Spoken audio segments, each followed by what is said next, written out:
नमस्कार. थोडं तुझं आणि थोडं माझं या मालिकेच्या येणाऱ्या भागामध्ये जबरदस्त असा ट्विस्ट येणार आहे. तर इथे आता घरामध्ये गायत्रीच्या पुढे कुणीही बोलत नाही. तर प्रभू निवासामध्ये गायत्री बोलेल ते आत्तापर्यंत घडत आलेलं असतं. पण पहिल्यांदा आता गायत्रीच्या विरोधामध्ये कुणीतरी उभं राहणार आहे. तर इथे गायत्रीच्या विरोधामध्ये पहिल्यांदाच मानसीने पहिलं पाऊल टाकून इथे गायत्रीची नांगी ठेचण्याचा चांगलाच प्रयत्न केलेला असतो आणि तो सक्सेसफुलसुद्धा झालेला असतो. तर इथे आता मानसीने जे काही धाडस आता दाखवलेलं असतं गायत्रीच्या समोर, ते मानसीचं धाडस पाहता आता इथे तेजसला खात्री पटलेली असते की प्रभू निवासामध्ये तेजसनंतर जर गायत्रीला कुणी धडा शिकवणार असेल तर ती फक्त मानसी आहे. म्हणजे प्रत्येक वेळेला भांडूनच काम करता येत नाही, तर शांतपणे सुद्धा काही गोष्टी ह्या सुरळीत केल्या जातात, त्या सोडवल्या जातात, हे आता तेजसला कळलेलं असतं. आणि शांततेमध्ये समजावणं हे मानसीला उत्तमरित्या येत असल्यामुळे इथे आता तेजसने सुद्धा मानसीला बायको म्हणून स्वीकारण्याचा निर्णय घेतलेला असतो.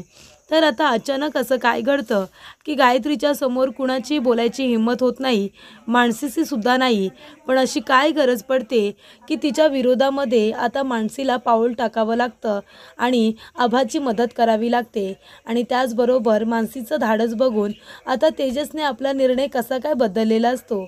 त्याचबरोबर आता जे सत्य तेजस मानसीला सांगण्याचा प्रयत्न करत असतो, ते सत्य सांगितल्यानंतरही मानसी त्याच्यावरती विश्वास कसा ठेवत नाही, आजच्या भागामध्ये सविस्तरपणे आपण बघूया.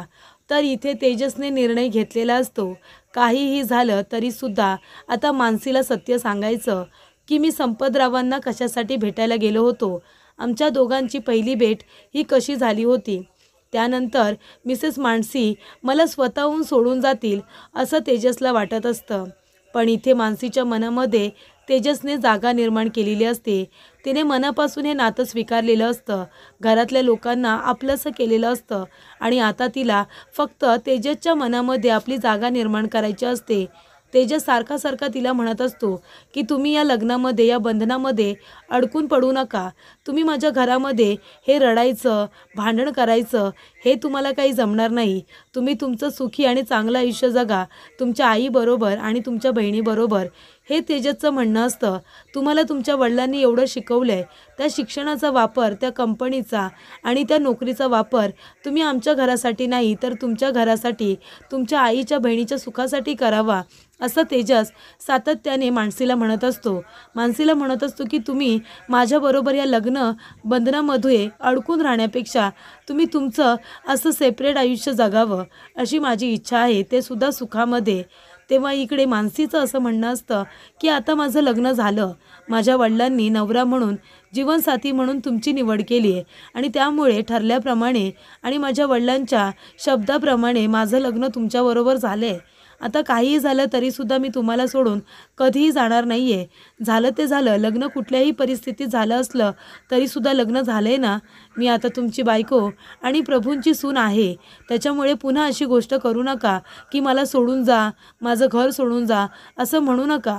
आता जे काही आहे ते तुमचं माझं नाही, तर थोडं तुझं आहे, थोडं माझं आहे आणि आपल्या दोघांचं आहे, असं म्हणा तुम्ही.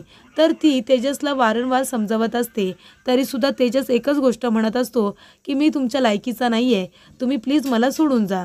आणि मानसीला माहिती असतं तेजसमध्ये किती पोटेन्शियल आहे, तो किती हुशार आहे, हे मानसीला बरोबर कळलेलं असतं. आणि ती त्याच्या हुशारीला वाव देत असते आणि ती त्याला सांगत असते की तू पुढे जा, तू असं काहीतरी नाव कमाव की जो काही तात्यांना तुमचा राग येतो, तो राग न येता त्यांना तुमचा अभिमान वाटला पाहिजे. आणि तशाच रीतीने तिने सरकारी नोकरीची परीक्षा द्यायला सांगितलेली असते आणि त्यामुळे त्याला ती नोकरी मिळालेली असते त्याच्या हुशारीवरती. पण तो विश्वास असतो मानसीचा. ती बायको म्हणून आपली सगळी कर्तव्य पार पाडत असते. पण तेजसच्या मनामध्ये आता खूप मोठी भीती निर्माण झालेली असते.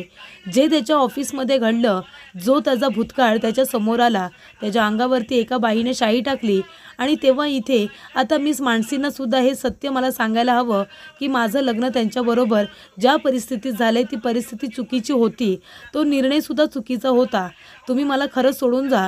कारण तेजसला असं वाटत असतं की त्यांच्या जी काही परिस्थिती आहे त्याला तेजस जबाबदार आहे.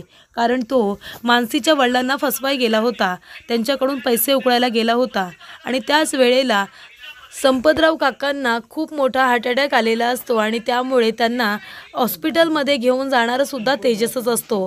पण तेजसला आता त्याने चांगलं केलेलं काही दिसत नसतं. त्याला फक्त वाईट दिसत असतं की तो त्यांच्या आयुष्यामध्ये गेला आणि त्यांच्या आयुष्यामध्ये खूप जास्त प्रॉब्लेम्स आले असं तेजसला वाटत असतं. त्याचा भूतकाळ आता कुठल्या तरी तिसऱ्या व्यक्तीमुळे मानसीच्या समोर येता कामा नये असं त्याला वाटत असतं. जे काही आहे ते स्वतः मी त्यांना सांगेन आणि मग ते मला स्वतःहून सोडून जातील असं तेजसला वाटत असतं. तेव्हा तो म्हणतो की आईंना आणि मानसीला मी दोघांनाही सोबत ते सगळं सांगणार आहे. आणि अशा रीतीने आता मानसी जेव्हा ऑफिसमध्ये येते तेव्हा बाहेर आल्यानंतर रणजित तिथे नसतो. मानसी त्याला सापडते आणि मग तो म्हणतो की मी तुम्हाला घ्यायला आलो आहे, चला तुमच्या आईच्या घरी आपल्याला जायचं आहे. तेव्हा इकडे आता संपदाकडे मानसीला तेजस घेऊन जातो आणि तिथे नेल्यानंतर तो म्हणतो की तुम्हाला दोघींना एक महत्त्वाची गोष्ट सांगायची आहे आणि ती गोष्ट म्हणजे अशी की तुम्हाला असं वाटतंय की मी तुमची खूप मदत केली आहे. मी एक चांगला माणूस आहे, पण मी चांगला माणूस नाही आहे. मी एक नंबरचा स्वार्थी, नालायक आणि एक नंबरचा फसवा माणूस आहे. मी लोकांची फसवणूक करतो. तसंच मी संपतरावांना सुद्धा फसवण्यासाठीच आलो होतो, त्यांना लुबाडण्यासाठी आलो होतो, त्यांच्याकडून पैसे उकळण्यासाठी आलो होतो. त्यांची आणि माझी पहिली भेट म्हणजे त्यांना हार्ट अटॅक आला होता तेव्हा मीच त्यांना हॉस्पिटलमध्ये घेऊन गेलो होतो आणि खर्चही मीच केला. तो तुम्ही मला परतसुद्धा करत होतात, पण मी त्यांना फसवायलाच आलो होतो. माझा हेतू खूप चुकीचा आणि वाईट होता. तेव्हा इथे मानसी म्हणत असते, हे काय बोलताय तुम्ही? असं काही नाही आहे. अहो तुम्ही का फसवाल? राष्ट्रहित तुम्ही खोटं बोलताय ना. मी तुम्हाला रागाने सोडून जावं म्हणून तुम्ही हे सगळं करताय का? मला घरातून बाहेर काढण्यासाठीचा तुमचा हा प्लॅन आहे का? तेजस म्हणतो, असं नाही आहे. मिस मानसी प्लीज तुम्ही माझं ऐकून घ्या. मी खरंच संपतरावांना फसवायला आलो होतो. तेव्हा इथे मानसी म्हणते, हे बघा तुम्ही असं काही बोलू नका. तुम्ही काही माझ्या वडिलांना फसवलेलं नाही आहे. अहो उलट आमची इज्जत राखण्यासाठी, माझ्या वडिलांना मदत करण्यासाठी तुम्ही तुमच्या घरामध्ये चोरी केली, जेलमध्ये गेला होतात तुम्ही. हे सगळं का केलं तुम्ही? आधी तुमचा हेतू चुकीचा होता असं म्हणताय ना, पण नंतर तुम्ही आमची किती मदत केलीत, माझ्या वडिलांची किती मदत केलीत. याआधी माझ्या वडिलांनी आपल्या मनातलं कुणालाच सांगितलं नव्हतं मला सोडून, पण नंतर ते तुमच्याबरोबर सगळं शेअर करायला लागले होते. तुमच्या खांद्यावरती त्यांनी पहिल्यांदा हात टाकला होता. नाहीतर माझे वडील कुणाशीच एवढं बोललेले नाही आहेत. मी त्यांना लहानपणापासून बघितलं आहे ना. तेव्हा इकडे आता खूपच जास्त टेन्शनमध्ये मानसी येते. ती म्हणते, तुम्ही हे सगळं का बोलताय राष्ट्रहित? तेव्हा तेजस म्हणतो, मी खरं बोलतोय. तुम्ही माझ्याबरोबर नका राहू. मी तुमच्या खरंच लायकीचा नाही आहे. तेव्हा इथे संपदा म्हणते, हे बघा तेजस, असं बोलू नका. तुमचं आणि मानसीचं लग्न झालं आहे. आता मी तुझ्या लायकीची नाही आहे, तू माझ्या लायकीची नाही आहेस, असं करू नका. तेव्हा इकडे आता तेजस म्हणत असतो की मानसी, मी तुमची खूप मोठी फसवणूक केली आहे.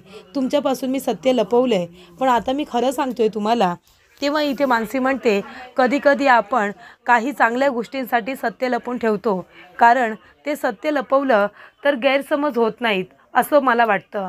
आणि कधी कधी चांगल्या गोष्टींसाठी बोललेलं खोटं हे वाईट नसतं असं मला वाटतं. तेजस म्हणतो, पण मी खरं सांगतोय. मी त्यांना फसवायलाच आलो होतो. तुमच्या वडिलांची फसवणूक केली होती मी.